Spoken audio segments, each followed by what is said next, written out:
कक्षा 8वीं हिंदी सुगम भारती की पहली इकाई का 6वां और प्रेमचंद्र जी चले गए। मैंने आपको विभाग 1 के अंतर्गत बचपन से ही रेलवे स्टेशन जाने पर मुझे लगता है से लेकर यहाँ तक के मैं बुला लिया, यहाँ तक के मैंने आपको समझा दिया है। अब आगे हम देखेंगे। जब तक प्रेमचंद्र जी मेरे घर रहे मुझे मुश्किल से आधे घंटे का समय मिलता जब मैं उनके साथ चाय पीता था, अन्यथा उनका समय अन्य व्यक्ति अधिकतर उनकी अनिच्छा से अपने अधिकार में कर लेते। एक दिन मैं अपनी कविताओं का क्रम व्यवस्थित कर उनकी प्रेस कॉपी तैयार कर रहा था। वे आए, पूछा, क्या कर रहे हो? मैंने कहा, मैं अपनी कविता का संग्रह प्रकाशित कराने के लिए ठीक कर रहा हूँ। संग्रह यानी कि जब हम कोई कविता प्रकाशित करते हैं तो उन्हें एक साथ व्यवस्थित करके रखते हैं। उन्होंने कहा, छपने के लिए कहाँ भेज रहे हो? मैंने कहा, साहित्य भवन। प्रयाग ही इसे प्रकाशित करने का आग्रह कर रहा है। उन्होंने कहा, गलत, इसे मैं प्रकाशित करूँगा। इनके प्रेमचंद्र जी कहते हैं कि इसे प्रयाग में साहित्य भवन में नहीं प्रकाशित करना है, इसे मैं स्वयं प्रकाशित करूँगा। ऐसा कहकर उन्होंने मेरा काव्य संग्रह अपने बैग में रख लिया। इनके प्रेमचंद्र ने राम कुमार वर्मा का साहित्य अपने पास रख लिया। वह संग्रह रूपराशि के नाम से उनके सरस्वती प्रेस बनारस से प्रकाशित हुआ। जिस दिन वे जाने वाले थे उस दिन मेरी पत्नी ने उनके लिए खीर तैयार की थी। इनकी किसकी पत्नी ने? राम कुमार वर्मा की पत्नी ने प्रेमचंद्र के लिए खीर तैयार की थी। किंतु रात 11 बजे तक प्रतीक्षा करने पर भी उनके दर्शन नहीं हुए, क्योंकि प्रेमचंद्र जी ने कहा था कि वे रात 11 बजे तक के आ जाएंगे। लाचार होकर पत्नी ने उनके कमरे में भोजन की थाली रख दी और उनमें खीर का कटोरा भी संभाल कर रख दिया। उनकी पत्नी ने, राम कुमार की पत्नी ने उनके लिए, प्रेमचंद्र जी के लिए खीर बनाई थी। सोचा जब प्रेमचंद्र जी आएंगे भोजन करेंगे। सुबह उठकर देखा कि प्रेमचंद्र जी अपना सामान लेकर चले गए। टेबल पर एक पर्चा लिखकर छोड़ दिया है। वह पर्चा इस प्रकार था।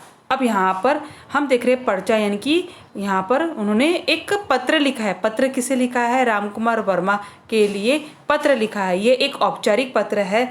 यहाँ पर आपको जो पत्र दिख रहा है यह एक औपचारिक पत्र बताया गया है। जैसे कि प्यारे राजकुमार, निहायत अफसोस है कि बहुत ही अफसोस है कि मैं दिन भर से गायब रहा। मैं पूरे दिन गायब रहा। इनकी प्रेमचंद्र जी राम कुमार वर्मा के यहाँ गए थे तो राम कुमार वर्मा को ऐसा लग रहा था कि प्रेमचंद्र जी मेरे घर रुके तो थोड़ा समय मुझे भी देंगे, मगर प्रेमचंद्र को बहुत अफसोस रहा। प्रेमचंद्र जब अपने काम से गए थे तो वहाँ पर उनसे बात करने वाले ही उन्हें वे बात कर रहे थे, उन्हें वक्त ही नहीं मिला। वे कहते हैं कि मैं दिन भर से गायब रहा, मेरे वक्त पर न आने से तुम्हें और बहुरानी को बेहद तकलीफ हुई होगी। तकलीफ यानी परेशानी हुई होगी। लाचार था यानी कि बेबस था। लाचार यानी का अर्थ बेबस भी था।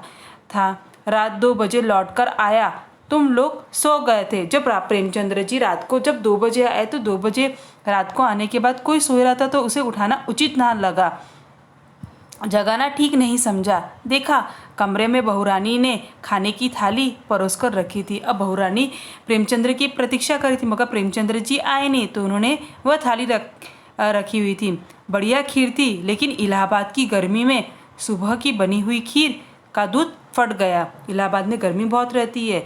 सुबह से बनी हुई खीर, प्रेमचंद्र जी का इंतजार करते करते बहुरानी ने रात को खीर वहीं पर ही रख दी। सोचा प्रेमचंद्र जी आएंगे तो वे खीर खा लेंगे, मगर जब वे आए तो वह खीर क्या हुई थी? फट गई थी। एक जगह खाना खा चुका था, लेकिन खीर तो मैंने खा ही ली, इस डर से कि फटे हुए दूध की खीर छोड़ देने से कहीं बहुरानी का दिल मेरी ओर से फट ना जाए।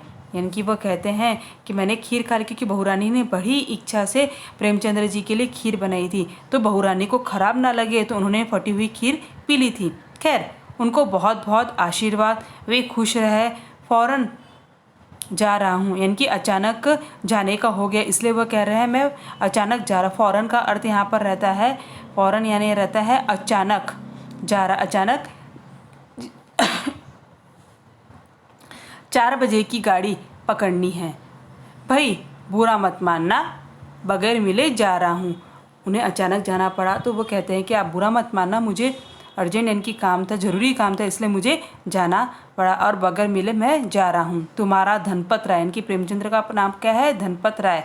और इस तरह विश्वविख्यात कहानीकारक और उपन्यासकार प्रेमचंद्र जी उस रात मेरे घर से चले गए। यहाँ पर कवि कहते हैं। इसी तरह संस्मरण में समानार्थी शब्द, प्रत्ययुक्त शब्द, विरोधार्थी शब्द, वचन बदलो और लिंग पहचानो, ये शब्द है। जैसे कि दिया है वृद्ध, वृद्ध यानी बूढ़ा, मशहूर यानी प्रसिद्ध, वार्षिक यानी सालाना, आरंभ यानी शुरू। प्रत्ययुक्त शब्द सज्जन प्लस ता, तो इसका जो प्रत्यय रहेगा, ये प्रत्यय हमारा क्या है? प्रत्यय हमारा है ता, तो ये जुड़ जाएगा, प्रत्यय हो जाएगा सज्जनता। कहानी प्लस कार, कार इसमें जुड़ जाएगा तो क्या बन जाएगा? कहानीकार। उसके विरुद्धार्थी शब्द दिन का रात, सर्दी गर्मी, सोना जागना, बढ़िया घटिया। उसके बाद वचन बदलो, काटे, काटे का वचन बदलो काटा, कविताओं कविता, लड़कों लड़का, झाड़ियाँ झाड़ी। लिंग पहचानो, पत्नी का क्या होगा? लिंग होगा स्त्रीलिंग। उसी तरह भोजन का क्या होगा? पुल्लिंग। तो आपको लिंग पहचाना, वैसे ही इसमें आपको दिया गया है खीर, खीर का क्या होगा? स्त्रीलिंग। थाली, थाली का भी क्या होगा? स्त्रीलिंग। इस तरह से आपको लिंग पहचानना है। अब उस प्रकार आपको पेज नंबर 16 निकालना है। पेज नंबर 16 में आपको असाइनमेंट 2 करके, असाइनमेंट 2 का दूसरा भाग में हम लिखेंगे पाठ में किन्हीं 10 वाक्य के उद्देश्य और विधेय लगाकर लिखो। जैसे कि मैंने आपको बताया, जैसे कि उन्होंने जोर से ठहाका लगाया, उद्देश्य क्या होगा? उन्होंने, और विधेय क्या होगा? जोर से ठहाका लगाया। ये आपको असाइनमेंट की नोटबुक में लिखना है। उसके बाद उपयोजित लेखन हमें देखना है, मुद्दों के आधार पर कहानी लिखो। ये आपको अपनी हिंदी की नोटबुक में लिखना है। जैसे कि एक जंगल में विशाल घना वृक्ष, उस पर पक्षियों के घोंसले, उसके बाद विषैली बाण, पेड़ के तने में घुसने से पेड़ पर सूख जाना। तो इस तरह से आपको क्या बनाना है? ये मुद्दों के आधार पर कहानी बनाना है। ये मुद्दों के आधार पर इसका जो प्रमुख है तोता बताया गया है, पक्षियों के बारे में बताया गया है, तो इसको हमें क्या करना है? एक विषय देना है। जैसे कि तोते की कृतज्ञता, तो आप इसमें कोई सा भी एक विषय देकर इस मुद्दों के आधार पर आपको कहानी तैयार करना है। ये हो गया। फिर मैंने समझा, आपने इस कहानी के इस स्मरण के माध्यम से आपको क्या सीख मिली, ये आपको यहाँ पर लिखना है।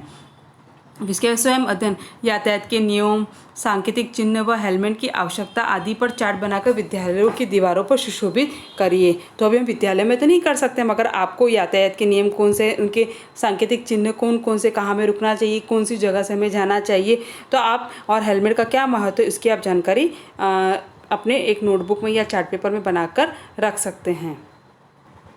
विद्यार्थियों, पेज नंबर आपको 13 निकालोगे। पेज नंबर 13 में हमारा सुनो और गुनो, यह पाठ हमारे है नहीं, तो हमें क्या करना है? उपयोजित लेखन और भाषा बिंदु ये हमारे आने वाले हैं। तो जैसे भाषा बिंदु में दिया है, निम्नलिखित विराम चिन्ह का प्रयोग करके कोई एक संवाद लिखो। तो हमें क्या, विराम चिन्ह आपको पता है, जैसे कि यहाँ पर विराम चिन्ह दिया है, ये विराम चिन्ह दिया है, इसको हम क्या करेंगे? अर्ध विराम, और इसे हम कहेंगे अल्प विराम। वाक्य हमारा जब पूर्ण हो जाता है तो इसके भी हम ये चिन्ह का उपयोग करते हैं, जैसे हम कहेंगे पूर्ण विराम। जब किसी से प्रश्न पूछा था, आप क्या कर रहे हैं, आपका नाम क्या है, तो यहाँ पर क्या, जहाँ शब्द क्या, किसके शब्द है, तो वहाँ पर हम क्या, प्रश्नवाचक चिन्ह का प्रयोग करेंगे। अब जो कोई बात आश्चर्य रूप से प्रकट होती है, जिसको देखकर हम आश्चर्य हो जाते हैं, चाहे वो शोक रूप में आश्चर्य हो जाते हैं और हंसी के रूप में हो जाते हैं, तो हम उसके अरे क्या हुआ, जैसे कि किसी की मृत्यु, अरे, हम ये शब्द का उपयोग करते हैं। या फिर कोई हीरो देखे, अरे ये तो अमिताभ बच्चन है, तो हम इस करते हैं, जिसको देखकर हम विस्मादिक हो जाते हैं, उसे हम क्या कहते हैं? इस विस्मादिक बोधक चिन्ह का उपयोग करते हैं। उसी प्रकार यहाँ पर आपको दिया है अवतरण चिन्ह। जब किसी के बारे में हम लिखते हैं तो उसे प्रमुख बताकर वहाँ पर क्या करते हैं, हम एक हरा अवतरण चिन्ह का प्रयोग करते हैं। उसी प्रकार जब वह बहुत अधिक महत्वपूर्ण रहता है तो दोहरा अवतरण चिन्ह का उपयोग करके इनकी उस परिच्छेद में या उस वाक्य में उसका बहुत अधिक महत्व किया जाता है, तो उसे दोहरा अवतरण चिन्ह करके उसे इस तरह से लिखा जाता है। ये हमारे क्या है, विराम चिन्ह के अंतर्गत प्रकार है। या भी आप अपने असाइनमेंट में लिख सकते हैं। उसके बाद उपयोजित अपने विद्यालय में मनाए गए बाल दिवस समारोह का वृत्तांत लिखे। बाल दिवस, ठीक है, बाल दिवस मनाए गए। आप अगर आपने अपने विद्यालय में बाल दिवस का अगर कभी प्रोग्राम किया है, जैसे कि हम शिक्षक दिवस का करते हैं, तो बाल दिवस के माध्यम से आप बाल दिवस यानी कि आपका दिन रहता है ना, पंडित नेहरू बाल दिवस के रूप में उसका जन्मदिन बनाया जाता है। तो आप क्या कर सकते हो, यहाँ पर आप अपने विचार लिख सकते हो। फिर स्वयं अध्ययन में मनुष्य के लिए वृक्षों से प्राप्त होने वाली वस्तुओं की सूची बनाओ। अब मनुष्य को वृक्षों के माध्यम से तो बहुत सी वस्तु प्राप्त होती है, तो आप उसकी सूची तैयार कर सकते हैं। तो आपको यहाँ तक के करना है। यहाँ तक के हमारा और प्रेमचंद्र जी चले गए, यहाँ तक के हमारा हो गया है। मैंने आपको यहाँ तक के समझा दिया, और आपको मैंने जितने गृह कार्य दिए हैं आपको गृह कार्य अच्छे करना होगा। और जिस दिन मैं आपको ये वीडियो भेजूँगी उस दिन हमारी गूगल मीट के माध्यम से हमारी क्लास होगी। उस समय आपको कोई भी चीज़ की तकलीफ होगी या जो आपको समझ में नहीं आता, आप मुझसे पूछ सकते हो। धन्यवाद। अब हम स्वाध्याय की ओर ध्यान देंगे। सबसे पहले शब्द वाटिका दिया है तकल्लुफ़ यानी शिष्टाचार या औपचारिकता। उसके बाद दूसरा दिया गया है अट्टहास। अट्टहास मैंने आपको बताया कि जोर की हंसी या ठहाका। उसके बाद प्रतीक्षा यानी इंतजार करना। निहायत यानी बहुत। ये आपको आपकी नोटबुक में लिखना है। उसके बाद प्रेमचंद्र जी की विशेषता। प्रेमचंद्र की विशेषता इस तरह से आपको तालिका पूर्ण करो करके प्रश्न लिखोगे और नीचे लिखोगे प्रेमचंद्र की विशेषता। परीक्षा के समय आपको परिचय दिया जाता है और लिखा जाता है सूचना के अनुसार कृतियाँ करो। पहला दिया है प्रेमचंद्र की विशेषता, यहाँ पर लिखोगे प्रेमचंद्र क्या थे? प्रेमचंद्र प्रसिद्ध साहित्यकार थे, सौम्य और सरल थे, जीवन की सुविधाओं के उपकरणों में रुचि नहीं है, आकाशव्यापी अट्टहास। तो इस तरह से आप क्या लिखोगे, इसकी विशेषता लिखोगे। उसके बाद प्रश्न दो में क्या लिखा गया है, कारण लिखो। प्रश्न 2 में कारण में ये लिखा गया है प्रेमचंद्र जी प्रयाग आए थे। तो यहाँ पर हम क्या लिखेंगे, यहाँ पर हमें कारण बताओ में उत्तर लिखना था। हिंदुस्तान एकेडमी के वार्षिक अधिवेशन में भाग लेने के लिए प्रेमचंद्र जी प्रयाग आए थे। उसके बाद हमारा दूसरा प्रश्न यहाँ पर दिया है लेखक कविताओं की प्रेस कॉपी बना रहे थे। अब लेखक यहाँ पर क्या लिखेंगे, इसका उत्तर फिर हमें यहाँ पर लिखना है। लेखक को अपनी कविताओं का संग्रह प्रकाशित करना था, इसलिए वे कविताओं की प्रेस कॉपी बना रहे थे। तो इस तरह से इसका आंसर हो गया। उसके बाद प्रश्न 3 है प्रेमचंद्र जी ने लेखक की पत्नी द्वारा परोसी खीर खाई थी। अब इसका खाई थी क्या खीर, हाँ लेखक ने खाई थी ना, तो इसका यहाँ पर लिखेंगे प्रेमचंद्र जी ने सोचा कि खीर छोड़ देने से कहीं लेखक की पत्नी का दिल उनकी ओर से फट ना जाए, इसलिए लेखक की पत्नी द्वारा परोसी गई खीर लेखक ने खाई थी। तो यहाँ पर हमने तीनों क्या लिख दिया, यहाँ पर हमने इसका कारण लिख दिया। अब प्रश्न 3, एक वाक्य में उत्तर लिखो। सुबह उठकर लेखक ने क्या देखा कि प्रेमचंद्र जी अपना सामान लेकर चले गए। लेखक का काव्य संग्रह किस नाम से प्रकाशित हुआ? लेखक का काव्य संग्रह हमने देखा था रूप राशि नाम की पत्रिका से संवाद के माध्यम से प्रकाशित हुआ। तो आपको परिचय अच्छे से पढ़ना है। वहाँ पर एक रूप राशि के नाम से सरस्वती प्रेस बनारस में प्रकाशित हुआ। इस तरह से भी आप लिख सकते हैं। उसके बाद तीसरा दिया है भाषा बिंदु आपको ध्यान से देखना है। भाषा बिंदु और उपयोजित लेखन आपको ध्यान से देखना है। पाठ में किन्हीं 10 वाक्यों के उद्देश्य और विधेय अलग करके लिखो। ये आपको मैं बता रही किस तरह से हमें उद्देश्य और विधेय, मैंने पिछले वीडियो में आपको वाक्य किसे कहते हैं उसकी जानकारी दी थी। अब उद्देश्य और विधेय, जैसे कि हमें वाक्य बना, उन्होंने जोर से ठहाका लगाया। उन्होंने क्या होगा, उन्होंने हमारा उद्देश्य होगा। और जोर से ठहाका लगाया, जोर से ठहाका लगा यानी हमारा विधेय होगा। उसी तरह मेरी ज़िंदगी तो सपाट मैदान है, यानी कि मेरी जो रहेगा, मेरी शब्द रहेगा, उद्देश्य रहेगा, और ज़िंदगी सपाट मैदान है, ये हमारा क्या रहेगा, विधेय रहेगा। प्रेमचंद्र जी मेरे घर रहे, कौन रहे, प्रेमचंद्र जी उद्देश्य है, और मेरे घर रहे ये क्या हमारा विधेय है। तो इस तरह से आपको असाइनमेंट की नोटबुक में ये आपको लिखना है। बहुत से विद्यार्थी बार बार बोल रहे हैं कि मैडम हमें असाइनमेंट बताइए, कौन कौन सा असाइनमेंट है। असाइनमेंट मैंने आपको पहले बता चुकी है कि हर पार्ट में मैंने एक एक आपको असाइनमेंट दी है। आप अपने मित्रों से फ़ोन करके पूछिए, तभी अगर आपको बहुत ही ज़्यादा तकलीफ होती है तो मैं आपको फिर से असाइनमेंट कौन कौन से दी उसकी मैं आपको एक बार जानकारी दे रही हूँ। इस वीडियो के माध्यम से आप असाइनमेंट की जानकारी ले सकते हैं। सबसे पहले असाइनमेंट 2 निकालोगे। 2 में यहाँ पर थे उपयोजित लेखन में विद्यार्थियों द्वारा बनाई गई विभिन्न हस्तकला वस्तु की प्रदर्शनी लगाने पर बिक्री करने हेतु निर्देशानुसार आकर्षक विज्ञापन तैयार करो। तो मैंने आपको विज्ञापन तैयार करने के लिए पहले असाइनमेंट के अंतर्गत दिया था। आपको किस तरह से करना है, कोई भी ज़रूरी नहीं कि यही आप अभी कपड़ों की सेल लगती, स्कूल बैगों की सेल लगती है, आप किसी भी माध्यम से एक विज्ञापन तैयार कर सकते हैं। आपकी ये पहली असाइनमेंट। आगे ध्यान में, ये असाइनमेंट आपकी कौन सी है, पहली, यानी कि पहली असाइनमेंट के अंतर्गत का भाग पहला है। उसके बाद मैंने आपको दूसरी असाइनमेंट बताई थी, पाठ में प्रयुक्त सहायक क्रिया के वाक्य ढूंढकर लिखो। ये हमारी कौन सी असाइनमेंट है, ये हमारी पहले में से दूसरी असाइनमेंट है। तो पाठ में आए हुए कोई सहायक क्रिया उसको हमें ढूंढ कर लिखना है। जैसे कि सहायक क्रिया मैंने लौटना, बचा देना, चला गया, देख रहा था, खिसकना, देखते रहे, निकल लिए, चले गए, ये जो अब हमारी क्या है, सहायक क्रिया। इस तरह से आपको सहायक क्रिया ढूंढना है। उसके बाद तीसरी, यहाँ पर ये तीसरा नंबर डालोगे आप, ये तीसरी असाइनमेंट है।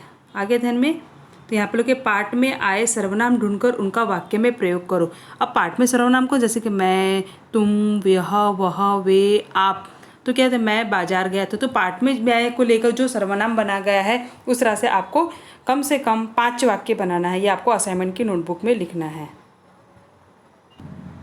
उसके बाद पेज नंबर 11 निकालोगे। पेज नंबर 11 में आपको आ दिया है, यानी कि ये वाला, तो आप इसको दूसरी असाइनमेंट करके लिखोगे। असाइनमेंट नंबर 2, पार्ट में पहली असाइनमेंट में हमने 1, 2, 3 करेंगे। दूसरी असाइनमेंट में दूसरी असाइनमेंट में 1 नंबर डालेंगे। पार्ट में आए 10 क्रियाओं के प्रथम और द्वितीय प्रेरणात्मक क्रियाओं के रूप लिखो। तो इस तरह से आपको लिखना, जैसे कि मिलना, मिलाना, मिलवाना। तो इस तरह से आपको करना, कराना, करवाना, डरना, डराना, डरवाना, रखना, रखाना, रखवाना, बैठना, बिठाना, बिठवाना, झुकना, झुकाना, झुकवाना। इस तरह से आपको क्या करना, आपकी असाइनमेंट की बुक में लिखना है।